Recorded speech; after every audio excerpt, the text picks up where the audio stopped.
dans la vie Oui, quotidienne. dans les ateliers, ici qu'on a fait à Montréal, on commence par les premières étages très simples. Il y a beaucoup de gens qui viennent à l'atelier parce que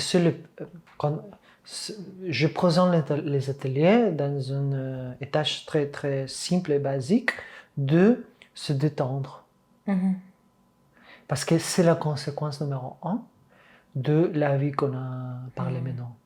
Si on ne se bouge pas, si on se réveille et suit une vie routinière 5 jours, 6 jours à la semaine, on devient très tendu. Tendu, oui. Tendu, très tendu. Je le sens, là, je suis comme...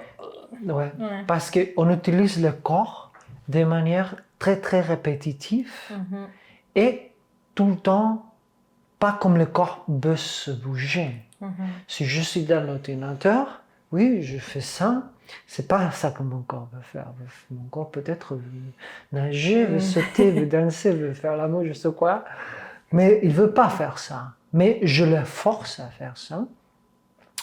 Et je le forçais depuis que j'étais 5 ou 6 ans. Donc ça ne devient pas quelque chose que je sens où je suis en train de forcer mon corps. Non, non, c'est déjà une habitude. Mais cette habitude développe beaucoup de tension qui est la raison de beaucoup de conditions et maladies qu'on connaît aujourd'hui. Beaucoup de gens sentent l'anxiété. On se dit anxiété en français? Anxiété, oui. Anxiété, c'est un terme qu'on utilise beaucoup, mais on ne sait pas c'est quoi? Beaucoup de personnes l'utilisent pour différentes choses. Okay. Et qu'est-ce qu'il faut les médecins avec l'anxiété?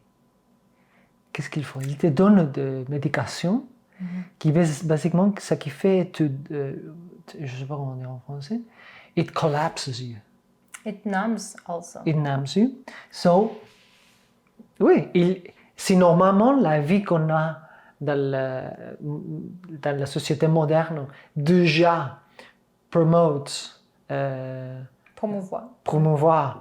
un désengagement de l'esprit et le corps. Ça seulement renforce cet phénomène. C'est terrible. Ouais.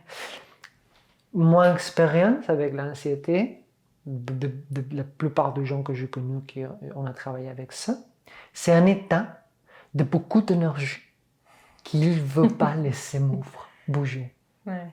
Parce que normalement, ça a à voir avec de la rage, avec de la peur, avec beaucoup de choses qu'il soutient dans sa vie routinaire, parce qu'ils n'ont pas l'endroit où la laisser aller.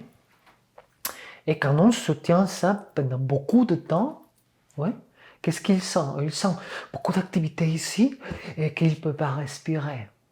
On parle généralement, ces cas est différent vraiment. C'est la conséquence de soutenir le corps pendant beaucoup de temps et de désengager de l'expérience qu'il sent. Parce qu'on entre dans un grand thème que aussi je développe aux ateliers, que c'est les émotions et toutes les structures sociales des émotions dans la vie. Même comme on a une routine, on a aussi une liste de valeurs de ce que c'est être bon humain et mauvais humain.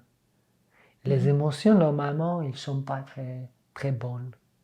Et en fait, si tu vas à un médecin et tu dis que tu sens peur, il va te diagnostiquer avec un syndrome de je sais quoi, parce qu'avoir de peur est être malade.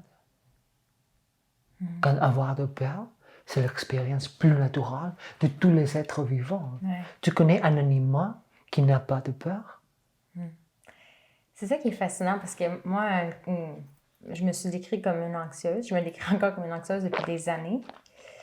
Puis quand je lisais les diagnostics, je me reconnaissais, parce que j'en ai jamais eu un officiel par un médecin, mais je me reconnaissais plus dans l'anxiété généralisée.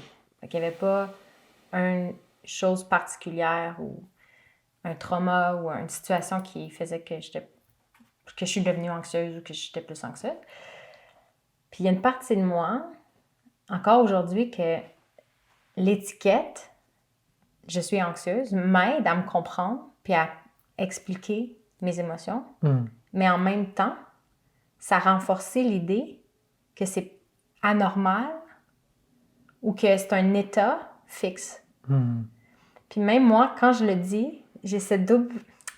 comme je suis ambivalente. Puis j'essaie de moins utiliser ce mot-là. C'est la culture que tu as appris.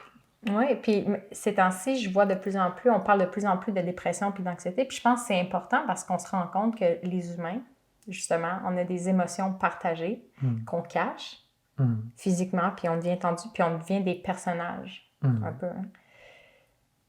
Puis, mais il y a aussi, c'est ça, comme tu l'amènes, cette réflexion-là de, mais attends, c'est-tu des maladies ou c'est simplement des émotions qui nous habitent comme humains, puis qu'on doit collectivement apprendre à les accueillir puis à les gérer.